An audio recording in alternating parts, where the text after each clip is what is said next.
Okay, well, we are now entering into the general sort of plenary session, but I think we've spoken so much about this sort of participative management that it's a legitimate thing to actually continue with a little bit into the general plenary.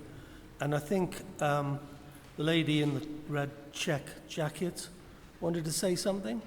I'm giving her chair's privilege now. She didn't. Oh, okay. The angry lady. The angry lady. I was really interested in the idea that in quota, there's full delegated responsibility, and high risks of compliance. There are high levels of compliance. There are many papers that say that the real factor behind successful marine protected areas is the actual extent to which, whatever we call it, that participation has actually been done thoroughly and properly and with a profound engagement. And then that is what leads to much less of what Rob was showing on film, which is chasing around after scallywags. The thing becomes sort of self-policing. Could I perhaps just ask a question? Firstly, is Dale telling the truth? Is that a genuine delegated system? I'm sure he is. And are there any other examples that we can think of where there is genuine top-end delegation going on? And the reason I ask that is because we had presentations from Tom Russell and Alan Bird, which made me think you could actually give them, I don't know what you call it, stewardship or delegation, to actually manage that fishery, because they're going to be acting in good faith in terms of within the legislative framework and looking after the fishery, because it's in their interest as well as the habitat interest. Have we pushed that far outside of the quota system? Are there any examples of that? Like obviously within a framework, but delegation. Yes.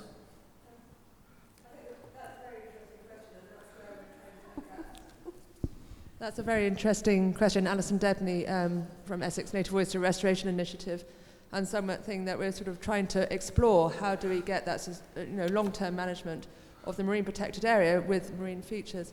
But it's a question of working in the marine conservation zone. If we start looking, the oystermen, Tosra Mersey, manage the several order, but actually that several order is taken out of conservation advice. So conservation advice within the marine conservation zone doesn't apply to the several order. If you start looking at taking the feature, if we're talking about features based here, out of the marine conservation zone and have the oysterman or Inori or whatever the body is managing it, protecting it, how then does that relate to the marine conservation zone, the conservation features, the recovery of or achieving good status and the requirement under MCZ and the other European sites. So I'd love to know the answer. So if there's, just adding that to the discussion. Yes, thank you, Alison. Does anybody want to make any other contribution relating to this? And then, of course, I'll open it up for anything you want to raise. The lady there in the light grey. Hi, lady in the light grey is Sarah Young from WWF. I just wanted to contribute that I was part of the Marine Pioneer in North Devon, which was a whole big collaborative project to test the 25-year plan delivered locally. And what we were asked to do was to come up with new approaches to a variety of things, including MPA management. And what we asked for was a policy sandbox, effectively, so we could test new approaches.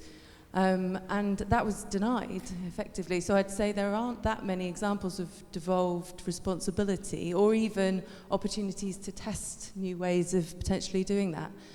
And from my experience, when I was trying to gather evidence on how well different approaches to participatory governance had gone, right through from coercive to co-management, I found a real dearth of information on the quality of processes that had come before. We don't collect data on what people did or how well it went or what the outcomes were.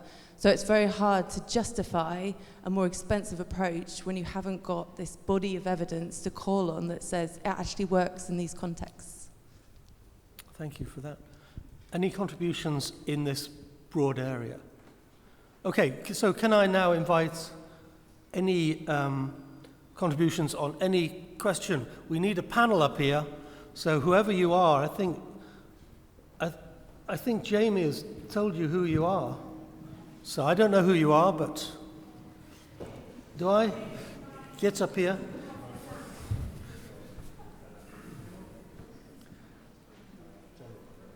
Jean-Luc, Mike, Rob, anybody else? Who? Sam? Oh, look, let's get on with it. We can't be delayed by these panel members being tardy. Oh, I'll move over, yes. I'm so sorry. So first of all, would any of you like to say anything about the subject we've just been discussing, just to finish that off before we move on? Because I know people want to raise other things. Okay, John. It doesn't, some of what Alison was talking about and what I see in Declan's work relate to where the MPA is when you start. So if an MPA, I can see the fishery being sympathetic with what needs to be done to enhance oysters at the same time as taking oysters out of the system, because you'll end up with a net gain of a fishery and the ecosystem being enhanced. What concerns me and Client Earth, and we did opt out of the invitation to join the JNCC Declan NFFO project on offshore sites, was we couldn't see a legal way that you could have bottom-towed fishing gear in an offshore SAC. In the entirety of the site because of site integrity clauses. And we didn't just have that as a reasoned opinion of ourselves, we got legal counsel to confirm that, and that adaptive management was not permissible in a site where there is a risk of any deterioration of the feature or ongoing deterioration of a feature. So I think you have to be really careful in seeing what the impact of an activity is on the feature at the time you want to pursue a stakeholder engagement project. Okay, thank you. What I'd like to do is to open it up for other bees in your bonnet that you may have picked up during the day to raise up. Particularly, I mean, everybody's welcome, of course, but if you are a user, a fisherman, an angler, an aggregate dredger, I think all of those are represented here, you know, you wave your hand and I will pick you. I'll tell you what, we'll have the man in the dark blue called Peter. Thanks, John. It's Peter Tinsley from Dorset Wildlife Trust. I kind of want to go back to why we're doing this at all, really. In the Minister's speech, there was mention of recovery and restoration. And I think they also mentioned reducing the impact of human activities, reducing the pressure of human impacts, which presumably is the means by which MPAs would help to deliver that recovery. What I'd really like to see is a map of the change in pressure of human activities over, say, the last 10-year period as these MPAs have been designated. It's not just inside the MPAs, because obviously a designation of management of an MPA can change the pressure outside of the MPA as much as it changes it inside. And I think there are a couple of factors that could hinder the network of MPAs from delivering that recovery. One is feature-based management, and particularly how there's a tendency to set a management approach of maintain for sediment habitats. And the other one is with the designation process, which tended to place MPAs where they would have the least impact on existing activities. And so you're by definition, reducing the potential for removing pressure by putting the MPAs in the places with the least pressure. Okay. So I just want to ask the question, are we being ambitious enough to justify the time, the money, the effort, all the research, all the engagement that's gone on to get the benefits that we ought to get from all this effort? Okay, well, Jean-Luc will want to talk about features-based management, but so I'll give it to the other three first, if they have anything to say. There's a lot has been said about feature-based approach, and I would agree with a lot of it. And I would also refer, as we did earlier, to the wonderful paper led by Jean and others at Plymouth University, which clarifies some thinking. But let me explain my thinking. The feature-based approach was there from the beginning. So and quite a challenging point that I would argue, but the designation of reefs was because the lines which we drew on the maps were around the best proximities we had for reefs. And very often, including in the case of Lyme, they were wrong.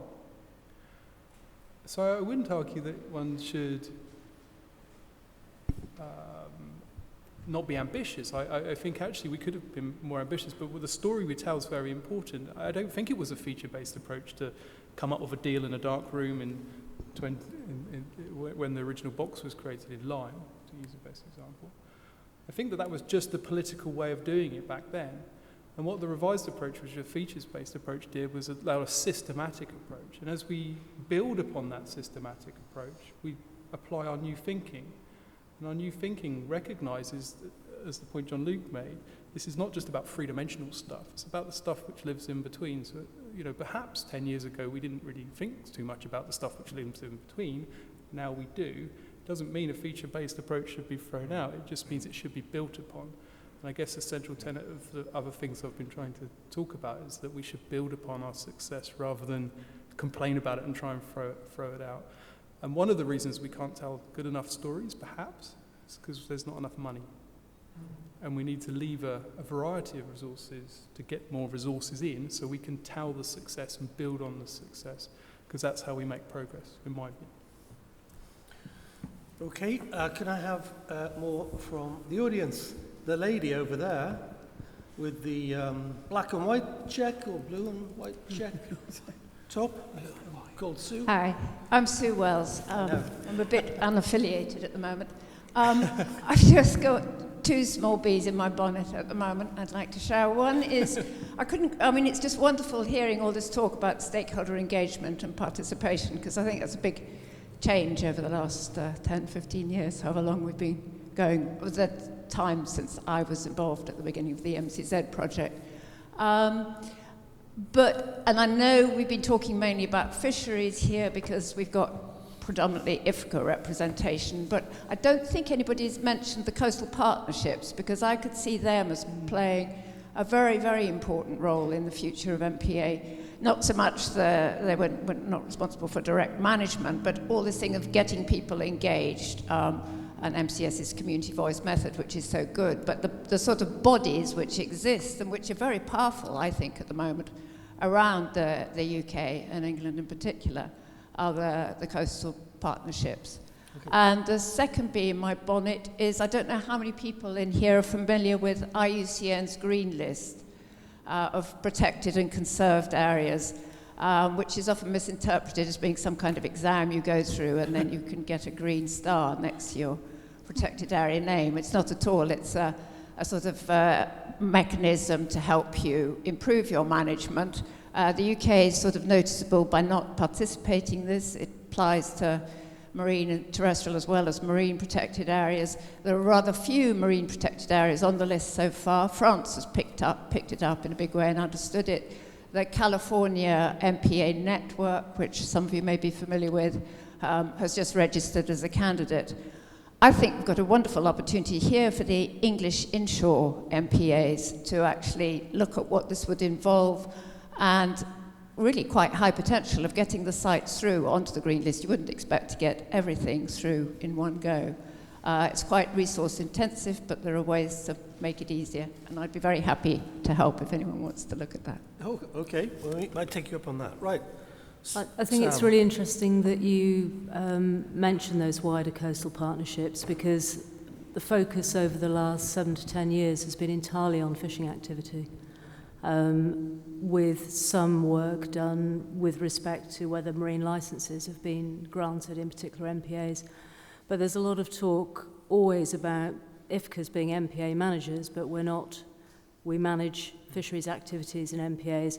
And I think some of the challenge for the next 5 or 10 years will about looking at those other activities and then by association, who else can help with that management, because clearly we can't do it on our own. We don't have the mandate or the resources. And those coastal partnerships formed the basis of, in some cases, why those MPAs were first recognised. So I think there's a lot of work to do just outside fishing activity in the future. Okay, third row, Simon. The gentleman with the grey suit, blue shirt, very good looking. The last bit was correct anyway. Peter Barham, I represent various bits and pieces, but for the purposes of this question, I'm the chair of the Solandt Forum, which is one of the coastal partnerships. And the first thing I'll say is that I think that the coastal partnerships are extraordinarily valuable, otherwise I wouldn't chair one. But, and I don't mean this in any way derogatory to them, there is an element of preaching to the converted. So I wholeheartedly endorse the idea of getting more people involved, getting more people understanding. I'm drawn to the parallel of the fact that a couple of years ago I got done for speeding and went to one of those speed awareness courses. And I'll be honest and say that afterwards I really did change the pattern of driving to make sure that I tried to stick to the speed limit. And that's great. All that's wonderful, and I couldn't help but endorse the idea of, you know, stakeholder engagement. I've been working on it for years and years. But at the end of the day, if you didn't have speed cameras, you'd have more people speeding. And I can't emphasise enough, because I also represent marine industries which are highly regulated, I can't emphasise enough the need for enforcement to accompany what everything else we're trying to achieve. And that was made very clear, I think, by this gentleman in front of me from Paul, you know, is that for everybody that will want to stick to the rules, there might be people that won't, and that was avidly demonstrated by Rob's video. So yes, I agree with it all, and we might widen that through things like coastal partnership, but you still need that regulatory control. Yes. Anybody? Okay, can I take on that, and then also let's take it a bit further?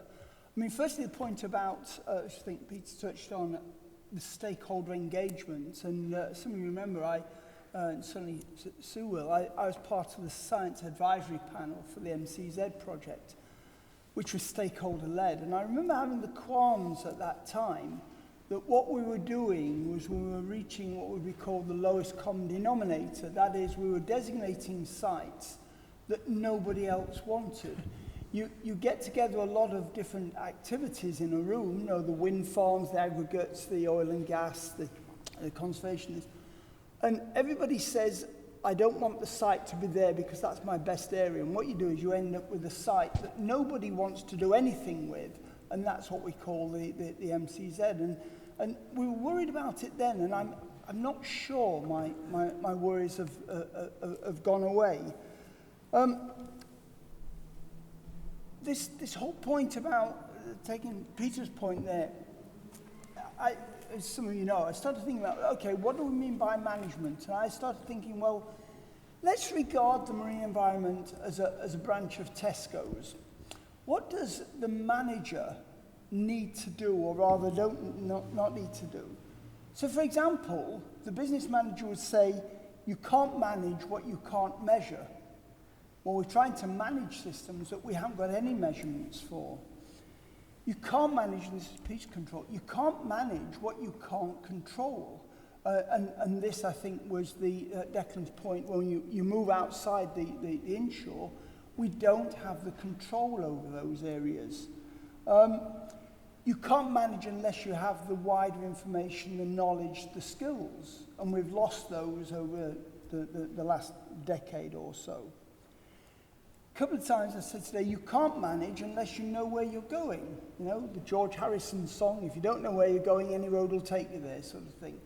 And with many of these management, we haven't decided where we're going. We haven't decided what we want in order to manage there. We can't manage things outside our sphere of influence. Now, we said just now about managing pressures.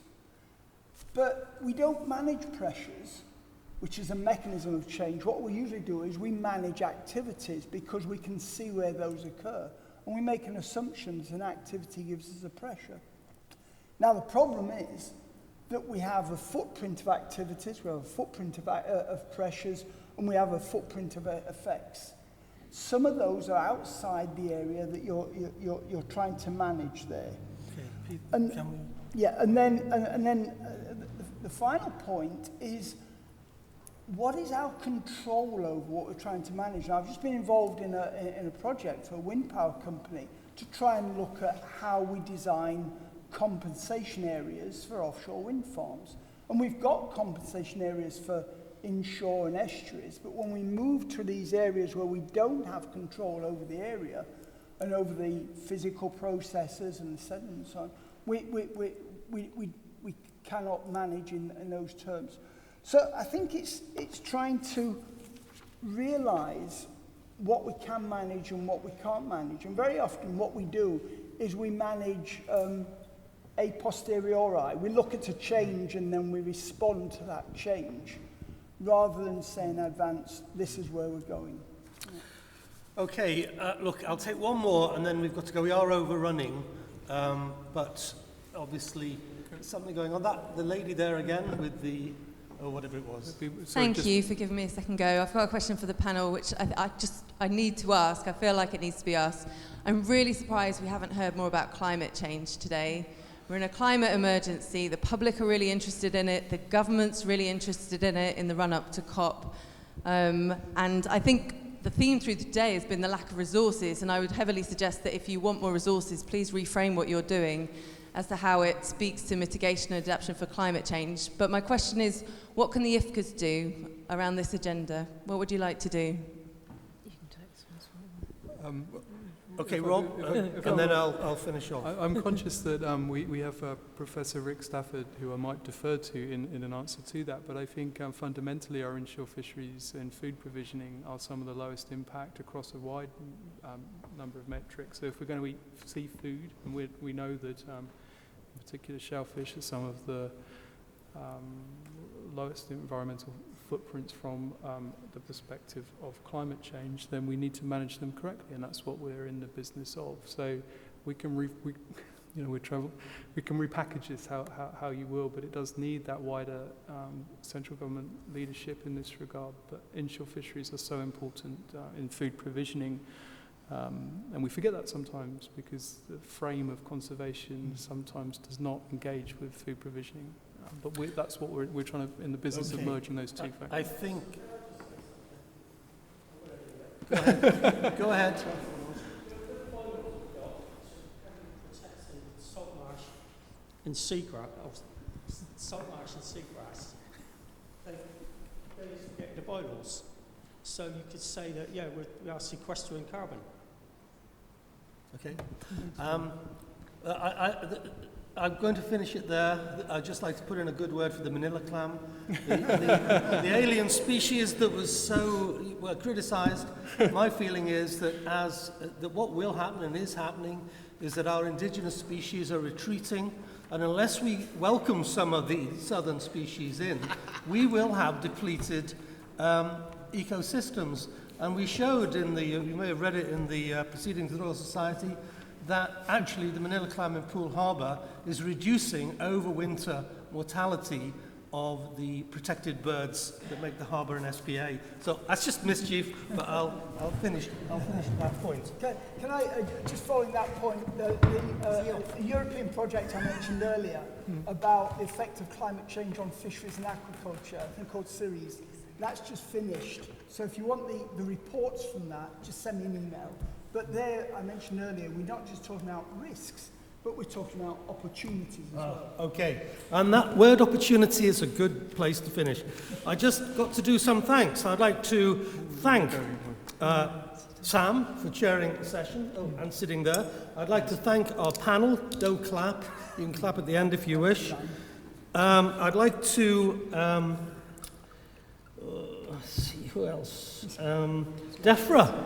Yes, where's Defra? Put up your hand. We also thank you, if you're still here, because you funded this entire national MPA coordination project. the Fishmongers Company for supporting the event, marvellous venue, but also all the food, Natural England, who also contributed to funding, the Association of IFCAs, obviously under whose auspices we have run this symposium. Special thanks to the team, the project team, Jamie Small, Simon Pengelly, who's been running around, as you've seen, and Patrick Cooper, who's been taking photographs of you all. I'd like to thank in particular the speakers. Obviously, we are dependent on speakers and we much appreciate their contributions. But most of all, I must thank you all for coming. And the final word is that I've been told by Jamie, you must drop off your name badges on the way out or we'll all be in trouble. So thank you very much.